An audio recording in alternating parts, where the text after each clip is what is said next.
Okay, so this is the article today it's called Marine Food Chain. And this is the article that goes with the question for science today.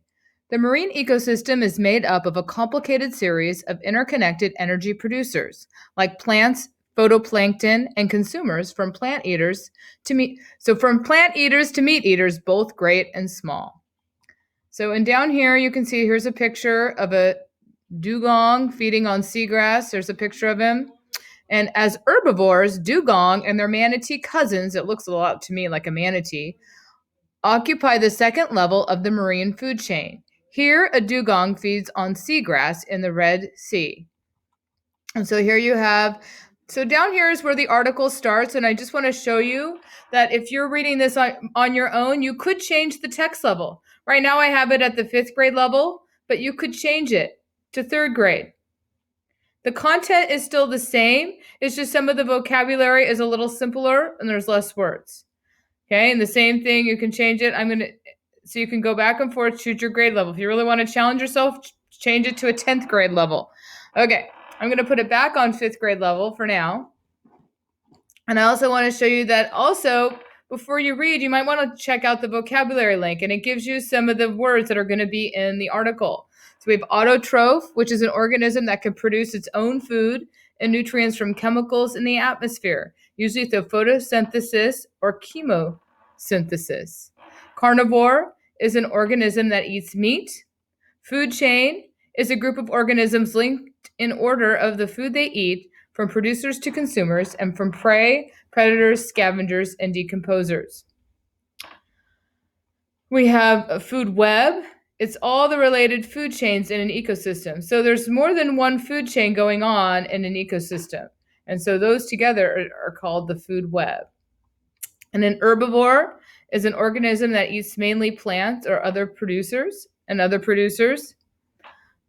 hydrothermal vent is an opening on the seafloor that emits hot, mineral-rich solutions. Marine, having to do with the ocean. The marine ecosystem is the community of living and non-living things in the ocean. Photosynthesis is the process by which plants turn water, sunlight, and carbon dioxide into water, oxygen, and simple sugars.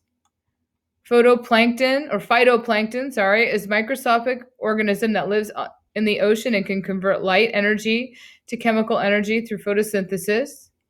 A predator is an animal that hunts other animals for food.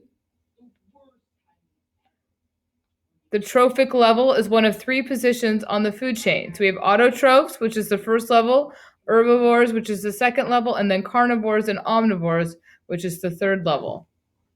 The trophic system is a way of classifying lakes based on the amount of nutrients the lakes possess. And finally, zooplankton are microscopic heterotrophic organism that lives in the ocean. Okay, so now we're going to go back to the article. I click back to the article, and now I'm going to read the article. Scientists have identified 300,000 different marine or ocean species. Together, these make up about 15% of all known plants and animals on the planet. However, the ocean is so vast that much of it has not yet been carefully explored. A million or more as yet undiscovered species might live in its waters. Most marine species are tied together through the food web. A food web is a system of interconnected food chains. A food chain is a top to bottom set of animals and plants. They are linked to each other because those on top eat those below. Level 1. So again, this is the lowest level. The bottom level of the ocean's food chain is largely invisible. It is made up of billions of one-celled organisms called phytoplankton. These organisms fill sunlit upper ocean waters worldwide.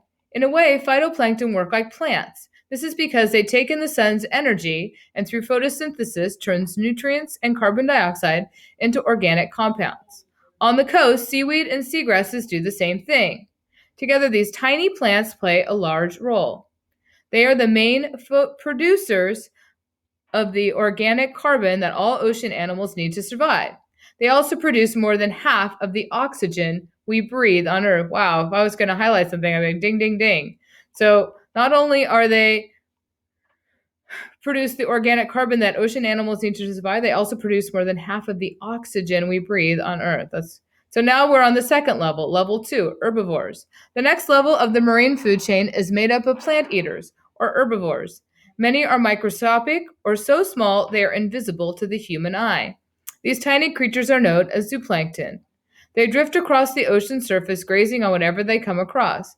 They are also larger herbivores. There are also larger herbivores, including surgeonfish, parrotfish, green turtles, and manatees. Together, herbivores eat up a huge amount of ocean plant life. However, many of them are eaten in turn. They become food for the carnivorous or flesh eating animals of the food chain's top two levels. So, level 3, carnivores. The zooplankton of level 2 provide food for a large group of carnivores such as sardines, herring, and menhaden. These carnivores are very successful hunters. However, they are often fall prey to a simple fact of ocean life. Big fish eat smaller fish. And here we go. To level 4 are top predators. Large predators sit at the top or apex of the marine food chain. They are a varied group. They include finned animals such as sharks, tuna, and dolphins, feathered animals like pelicans and penguins, and ones with flippers like seals and walruses. These apex predators tend to be large, fast, and very good at catching prey. They also have a longer lifespans. Usually they reproduce slowly. Compared to smaller animals, females do not give birth that often.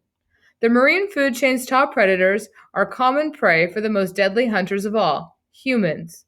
When populations of the top predator species shrink due to overfishing, ding ding ding, thinking about the shark here, it can take years for them to recover.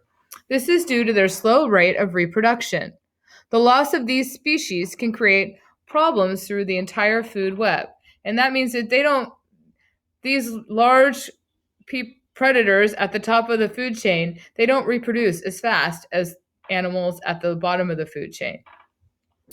These smaller animals might then nearly wipe out populations of even smaller animals, or they might eat too much plant life. So when the other levels become too big, that becomes a problem and the whole food chain gets out of whack. Alternative food chains. The primary or main marine food web is based on sunlight and plants. It includes many of the ocean species. However, it does not include all of them. There are other deep ocean ecosystems that are entirely independent of the sunlight energy that kickstarts the main marine ecosystem. These ecosystems are fueled by chemical energy. It enters the ocean from sources like hydrothermal vents. Hydrothermal vents are openings in the ocean floor. They release heated minerals from deep within the earth into the ocean. As herbivores, dugong and their manatee cousins occupy the second level of the marine food chain. Here, a dugong feeds on seagrass in the Red Sea. So that's the end of our story for today. So go ahead and write an answer, a response to the question that was posted in Google Classroom. Thanks for watching.